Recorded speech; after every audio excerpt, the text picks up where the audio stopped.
Do you own a small business? Do you have an HR department? If you have a company but do not yet have an HR department in place, you may not even know where to start. My name is Katie Spadoro, and I'm a SHRM certified HR expert and the founder of Cyber and CYB Human Resources. We provide support to growing businesses that may not be ready to hire in-house HR but still need to follow the many laws. What we cover in this video and essay will be how to build an HR department from scratch. What is the most important part? What are your greatest needs? We'll cover all of that and more. Something we've experienced is working with companies with no HR, even in companies with no HR, and it's definitely not pretty. To make matters worse, if you do decide to hire an HR professional at some point, if you do not already have a process and procedure in place for that HR employee to pick up and run with, I can almost guarantee you that they will become overwhelmed and quit. If you hire an HR professional, you want to essentially hand them a package of your HR department as it is. That means you need something in place to give them. That way they have somewhere to start. If you hire an HR professional, they come in day one and you say, okay, well, that's it, get started with nothing in place, it will not be pretty. The better option would be you hire an HR pro, and over the previous few years, you've worked with an outsourced HR team like CYB or Cyber to build the basics of that HR department already. That way, when you do hire an HR professional, you can say that they will be tasked with updating and reviewing all the current HR processes, and here's what we have so far. That is a much less overwhelming task for anyone. Here's a quick story from a real-life small business as stated on SHRM, which is a perfect example of what I also have personally experienced. When Lewis Cabinet Specialties in Utah hired Greg Hawks as its first full-time HR director, Hawks had a surprising reaction. I was super overwhelmed, he said. This feeling wasn't prompted by the people he'd be working with, the company's owners, or even the business himself. He is a well-regarded family-owned business. His uneasiness stemmed from the sheer amount of work he was facing in organizing HR for the 94-employee company. When he started with the company, Hawks discovered that the HR activities focused only on payroll and managing time off. The whole HR department was a couple of hanging folders, a lot of sticky notes, and a few folders on Google Drive, he said. His experience illustrates a key consideration for anyone taking on the task of creating an HR function from scratch.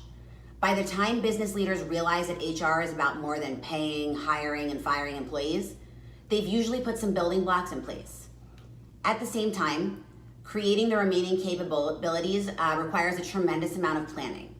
As a result, many HR professionals who have built HR departments say that the job begins with reviewing what the company has already in place. And then they'll clean it up as necessary and expand it to meet the organization's needs and any legal requirements. In this company's case, the company's aha moment occurred when one of its owners decided to manage the HR himself. When he saw that everything was sticky notes and emails, he said, the owner realized, we really do need someone who knows what they're doing and can devote their entire job to this. We can't just give this to our accountant.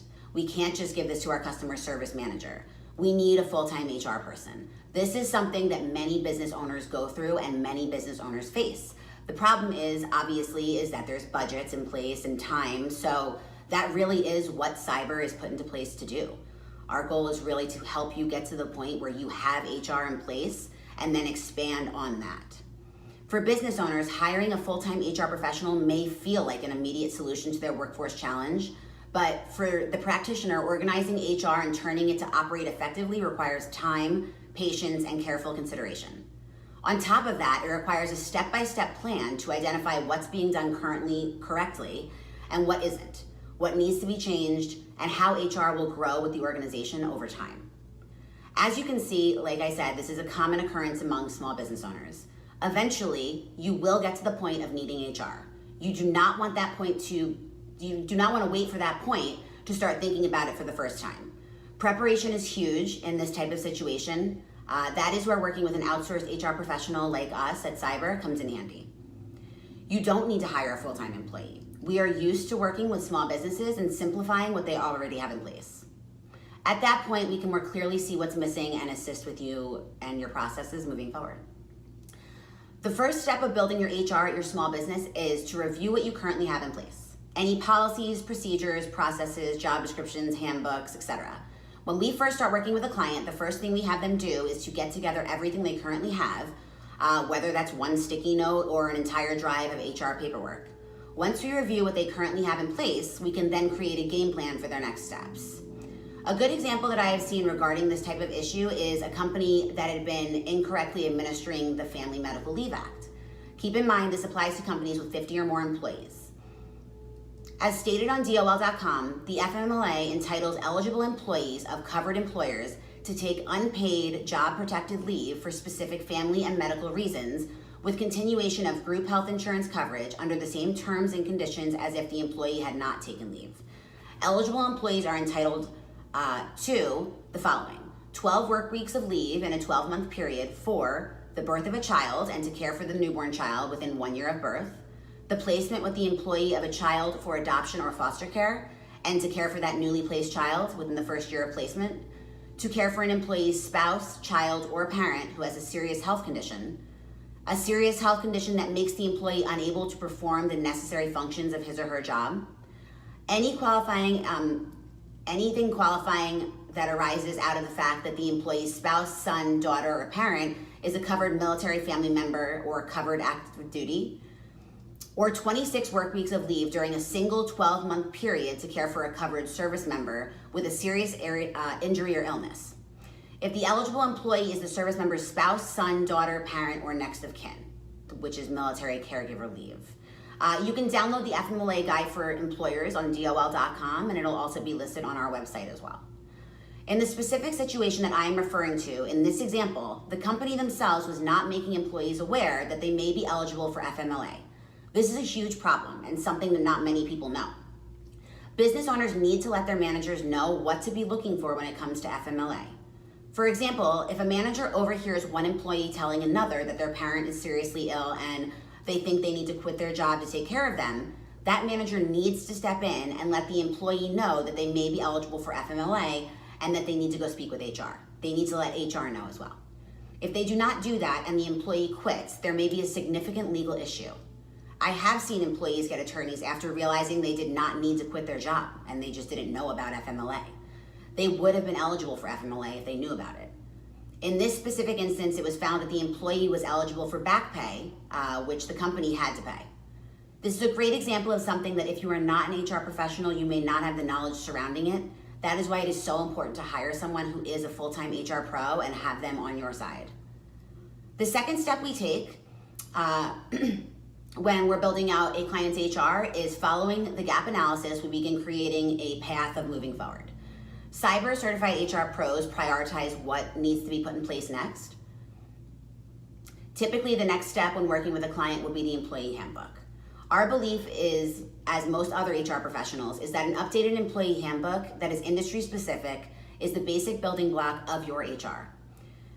Employee handbooks allow small businesses to record all policies and procedures in one place. That way, all issues are addressed in a simplified, consistent, and legally compliant way. Much of the time, organizations do have ways of doing things, but they're just not documented. These informal practices should be formalized. They need to be written down to defend business decisions that the owner may make. If your employee handbook says things are to be done a certain way, that is the way they should be done. If they are not done consistently, it essentially invalidates the rest of the policies in the handbook. All policies should be followed. That being said, your policies must be policies that make sense for your business and the individual managers who will be implementing the policies anyway. That is why we find it very important to include all levels of management in the creation of employee handbooks. Our experience has been that the process is much cleaner when the management team and all of the managers have had a say in the creation of the policy themselves. They feel more comfortable and confident actually working through the policies if they were involved in it. There are a few options when looking for outside help. As stated on SHRM, creating an HR department and function at your business for the first time can be a daunting task. Regulatory requirements can be as complex as they are voluminous. Many experts say that the effort is simply too involved for one person to take on alone. On top of that, once HR is established in an organization, it must be managed. Even as practitioners are keeping up with the changing laws and evolving best practices, they must see the day-to-day work involved with handling payroll, benefits, recruiting, hiring, onboarding, completing performance reviews, tracking FMLA, the list goes on. The good news is that business owners don't have to do everything themselves. Here are a few widely used options. Professional employer organizations, which are PEOs, they provide HR services under a co-employment model. This means they become your worksite employer while your organization remains the employer of record. Under this arrangement, the PEO administers areas such as payroll, benefits, regulatory filings. In practice, it also manages risk by keeping up to date on changing employment rules. To be sure, engaging a PEO can distance employees from your company, water down your culture, and require HR to manage an outside organization. Also, PEOs may not be a good fit once you surpass 100 employees, suggested by Sherm. PEOs are one size fits all, he said. So employers with more than 100 workers may need a more tailored solution. HR consultants is another option, and that is a more tailored solution. They can achieve similar results to PEOs. For example, some consultants may specialize in designing the HR function and policies, while others focus on creating handbooks, talent acquisitions, employee relations plans. Consultants can take a lot of your work off your shoulders. However, they can sometimes meet resistance from employers who prefer the benefits, performance reviews, and all of that is overseen by the company directly. So if you are working with an HR consulting team, or if you're one of our clients, essentially you have an internal designee and we work hand in hand with that internal designee. So for the most part, everything really is overseen by the company directly. The third option would be just general outsourcing. So that kind of involves farming out specific responsibilities to a third party. For example, some small to mid-sized businesses hire outside companies to process payroll or manage benefits. We love that. The advantages, a lot of paperwork is taken off the small businesses' shoulders. Compliance can be more easily managed. The disadvantages, you do depend on vendors to complete often sensitive tasks and do them correctly and on time. A benefit of working with two of the last ones, the HR consultants and the outsourced vendors hand in hand, is that the HR consultants, like ourselves, manage the outsourced vendors as needed. So if you really need help running the payroll and processing and getting in touch with all of your benefits specialists, we really are that buffer, so you don't really need to get all the way involved.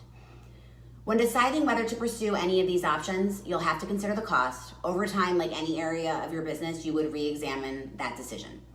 Overall, any of these options we feel are better than saddling a current employee who has minimal HR training and real-life experience with the massive task of your company's HR management. Finally, humans. As I always like to say, human beings are notoriously unpredictable. You can have all of your proper processes, procedures, and compliance in place. However, you can never fully be prepared for everything. Our best advice to our clients, cover your bases the best you can, work hand in hand with an HR professional, be sure you're prepared for the worst while you're hoping for the best. We ask our clients to run ideas and new policies by us prior to sending out emails and things like that, so we can give them our knowledge and what the experience has been in sending emails like that. For example, changes of pay, changes of work times, things like that. A few ways you can manage the human element. When suggesting a policy or procedure, it's important to recognize your expertise and the expertise of those surrounding you. Trust will be huge when moving through the process of implementing HR. It is important you get people on board as you introduce, implement, and experiment with new ways of doing things. Be flexible. Be willing to adjust a policy if it does not fit exactly what you need. Be ready to edit a standard operating procedure and handbook policy if it's just not working. This is normal. Employee handbooks are living, breathing documents. There must be room to flex and change when there's a clear problem with a specific policy or process. Keep your promises. All you have in life is your word. This is not only in HR, of course, but in general. If you say you're going to do something, do it. Document everything. This will go a long way in building trust. If you're interested in learning more about how to build your HR function out, please visit us at cyber.co and let us help. We do it regularly, we know what we're doing, and we're certified HR professionals. I don't know about you, but it's worth it to me to outsource my accounting versus me attempting to spend 100 hours watching QuickBooks tutorials and hoping for the best. My time could be much better spent doing other things, such as helping my clients build out their HR departments, because that's my expertise. We look forward to hearing from you.